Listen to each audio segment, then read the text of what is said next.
Bonjour et bienvenue à cette capsule sur les 10 failles de sécurité à connaître pour éviter les cauchemars. C'est un peu dramatique parce que, oui, on entend souvent parler de failles de sécurité exploitées, de données rendues publiques ou rendues entre les mains des hackers. Donc, en tant que programmeur, c'est vraiment essentiel de connaître les 10 failles de sécurité les plus importantes définies par le OWASP, le Open Web Application Security Project. Donc c'est parti pour le top 10. Mais juste avant, j'aimerais vous présenter le OWASP, le Open Web Application Security Project, qui est une communauté en ligne travaillant sur la sécurité des applications web. Sa philosophie est d'être à la fois libre et ouverte à tous.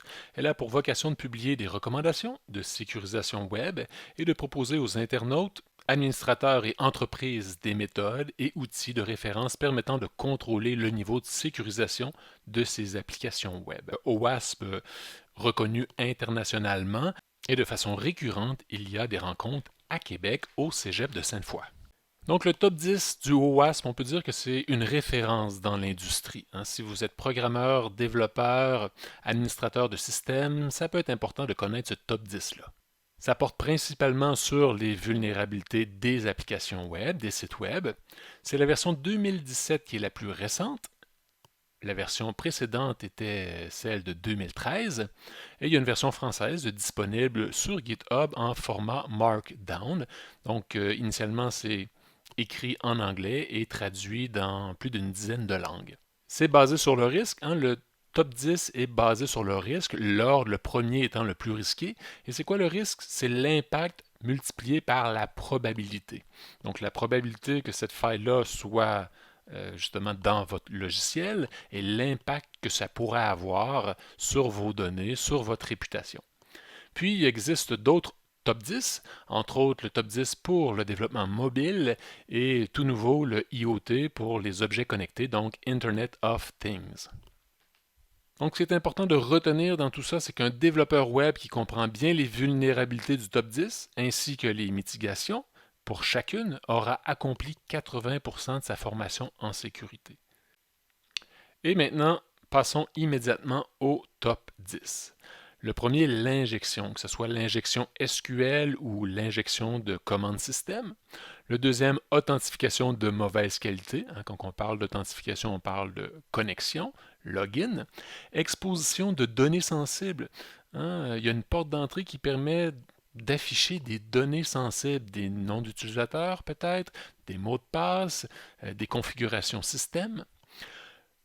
Le XML External Entities, donc pour ceux qui connaissent le format Extended Markup Language, ça permet de pointer vers des ressources externes, donc c'est ce qu'on va discuter.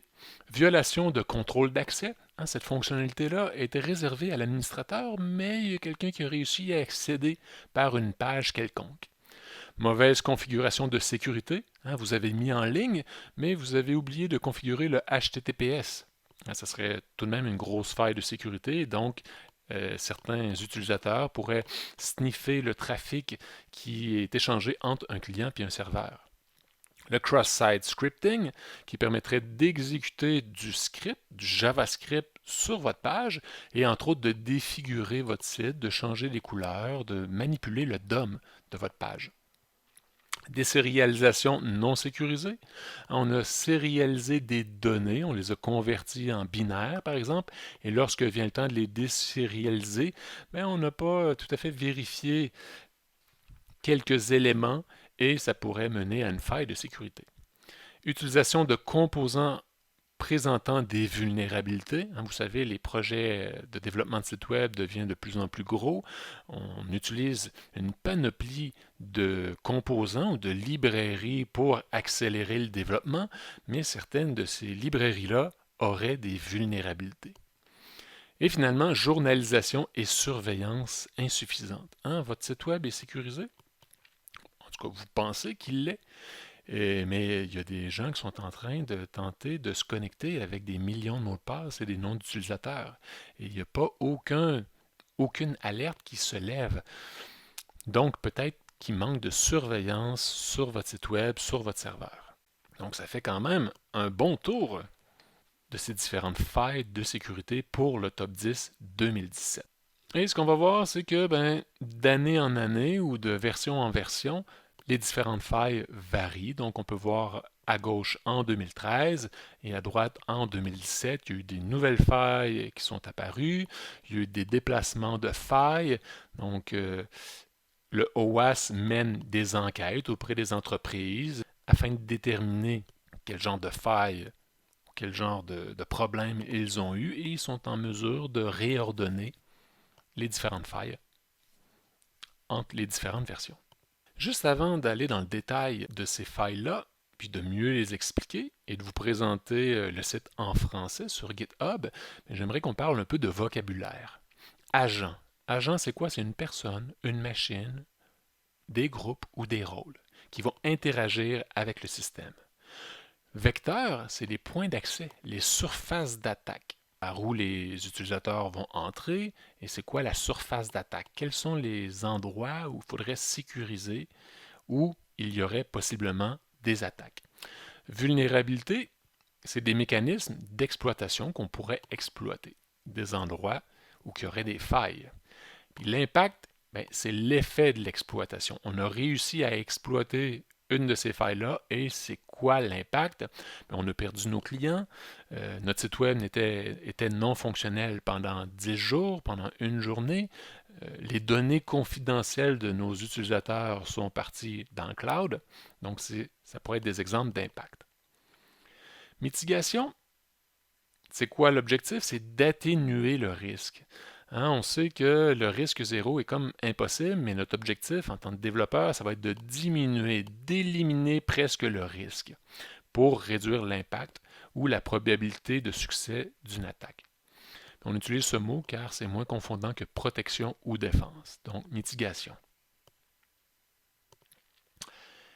Et donc, avant de vous présenter la prochaine vidéo sur l'injection SQL et l'injection de systèmes de commandes de systèmes d'exploitation, j'aimerais qu'on révise justement le top 10, parce que là, je l'ai survolé rapidement, mais j'aimerais qu'on se rende sur le site web du top 10 et qu'on fasse la lecture pour être sûr que tout est mieux compris. Donc, je suis sur GitHub /OWASP/top10 et je suis dans la section française du top 10. Donc, c'est un lien que je vais ajouter dans la description de la vidéo. Bon, qu'est-ce qu'on a ici? Comme je l'ai dit, c'est en format Markdown, MD, et je suis actuellement sur le fichier 0x11-T10 pour top 10. Donc, top 10 OWASP, top 10 des risques de sécurité des applications et la version 2017. Donc, comme on l'a vu tout à l'heure, la première faille, c'est l'injection. Donc, je vais lire une faille de type injection, comme une injection SQL ou une injection de commande système ou une injection LDAP. Se produit quand une donnée non fiable est envoyée à un interpréteur en tant qu'élément d'une commande ou d'une requête. Les données hostiles de l'attaquant peuvent duper l'interpréteur afin de l'amener à exécuter des commandes fortuites ou accéder à des données non autorisées. Donc avec ce type de faille-là, on pourrait modifier des enregistrements dans une base de données, supprimer des enregistrements dans une base de données. On pourrait exécuter des commandes sur le système d'exploitation Windows ou Linux. Et on pourrait, par exemple, modifier votre gestionnaire LDAP, qui sert habituellement à donner des accès aux utilisateurs de votre réseau. Et donc, l'injection, une des pires menaces pour le développeur web. En deuxième, authentification de mauvaise qualité. Donc, les fonctions applicatives liées à l'authentification et à la gestion des sessions sont souvent mal implémentées, ce qui permet aux attaquants de compromettre des mots de passe, des clés, des jetons de session ou encore d'exploiter d'autres failles d'implémentation pour usurper temporairement ou définitivement l'identité d'autres utilisateurs. Donc ça va loin. On pourrait prendre le contrôle d'un compte admin. On pourrait avoir accès aux mots de passe, aux clés, aux jetons de session. Et le conseil que je peux vous donner rapidement comme ça, c'est de tout le temps utiliser un système d'authentification qui a fait ses preuves, hein, qui est accompagné de multitudes de tests. Donc, pas nécessairement programmer vous-même votre système d'authentification, login, connexion, réinitialisation de mots de passe. Maintenant, le 3, exposition de données sensibles. Beaucoup d'applications web et d'API ne protègent pas correctement les données sensibles, telles que les données bancaires, les données relatives aux soins de santé, les données personnelles d'identification. Et en passant, le Québec veut donner toutes les données confidentielles de soins de santé des Québécois et transférer ça entre les mains de Big Pharma. Donc, c'est pas des hackers, mais ils veulent vendre nos données personnelles de santé. Bon, ça, c'est une autre histoire. Et les pirates peuvent alors voler ou modifier ces données mal protégées pour effectuer une usurpation d'identité en se faire passer pour un autre, une fraude à la carte de crédit ou d'autres crimes. Les données sensibles méritent une protection supplémentaire, telle un chiffrement statique ou en transit. Et justement, on a une capsule dédiée entièrement au chiffrement symétrique et asymétrique, ainsi que des précautions particulières lors de l'échange avec le navigateur. La base, mettre un petit cadenas dans votre URL, donc échanger les données en HTTPS.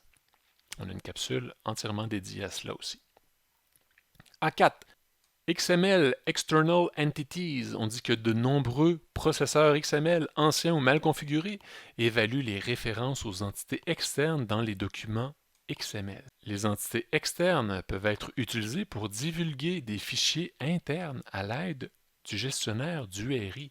Donc, on pourrait modifier ce fichier XML-là, pointer sur un document du réseau interne et peut-être faire apparaître ces données-là ou récupérer ces données-là.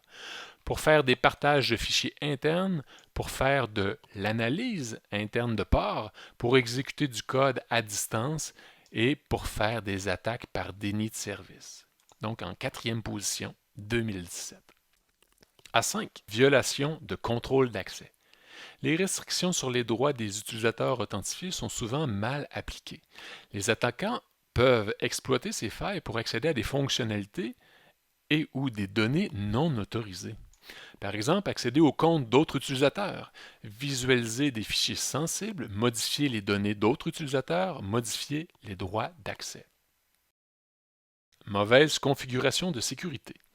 La mauvaise configuration de la sécurité est le problème le plus répandu. Donc, il n'est pas nécessairement en première position, mais on dit que c'est lui le plus répandu. C'est généralement le résultat de configuration par défaut non sécurisée. On a laissé notre mot de passe par défaut, admin, de configuration incomplète ou ad hoc, un stockage dans le cloud ouvert. On a entreposé sur Amazon S3, mais c'est ouvert au grand public.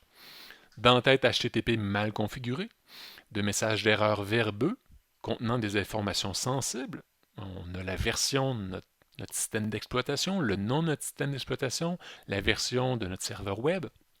Donc, ça peut nous mener à investiguer sur des failles pour ces versions-là en particulier. Non seulement tous les systèmes d'exploitation, les frameworks ou quadriciels, bibliothèques et applications doivent être configurés de façon sécurisée, mais ils doivent également être corrigés et mis à jour en temps et heure. Donc, c'est un travail perpétuel que de faire ces mises à jour-là et que de s'assurer que la configuration est sécuritaire.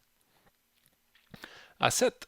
La faille XSS, le cross-site scripting, se produit chaque fois qu'une application inclut des données non fiables dans une nouvelle page web sans les valider ou les échapper de façon appropriée. On va voir comment faire ça. Ou lorsqu'elle met à jour une page web existante avec des données fournies par l'utilisateur à l'aide d'une API de navigateur permettant de créer du HTML ou du JavaScript. Le XSS permet aux attaquants d'exécuter des scripts dans le navigateur de la victime et ainsi de détourner des sessions d'utilisateurs, de défigurer des sites web ou de rediriger l'utilisateur vers des sites web malveillants. Désérialisation non sécurisée A8. La désérialisation non sécurisée conduit souvent à l'exécution de codes arbitraires à distance. Même si les failles de désérialisation n'empêchent pas l'exécution de codes distants, elles peuvent être utilisées pour effectuer d'autres attaques, notamment des attaques par rejeu, des attaques par injection et des attaques par élévation de privilèges. En 9, utilisation des composants présentant des vulnérabilités connues. Les composants tels que les bibliothèques, frameworks et autres modules logiciels fonctionnent avec les mêmes privilèges que l'application. Si un composant vulnérable est exploité par une attaque, cela peut entraîner de graves pertes de données ou la compromission du serveur. Les applications et les API utilisant des composants dont les vulnérabilités sont connues peuvent compromettre leur défense et permettre diverses attaques et impacts. Et on va voir que, par exemple, en PHP, on utilise un gestionnaire de dépendance, entre autres Composer, et on a un fichier composer.json à la racine de notre projet. Et on peut voir que de façon régulière, on pourrait envoyer ce fichier-là, composer.json, à un service, et lui pourrait vérifier la liste de nos dépendances, les versions des dépendances, et ainsi nous dire s'il existe des failles pour ces dépendances-là. Et finalement, à 10, journalisation et surveillance insuffisante.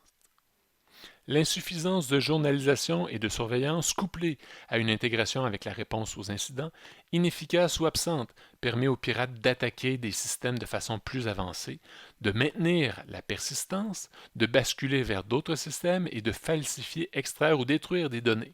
La plupart des études de failles montrent que le temps nécessaire pour détecter une faille est supérieur à 200 jours. Ça fait 200 jours que vous avez une faille sur votre poste, dans votre application web.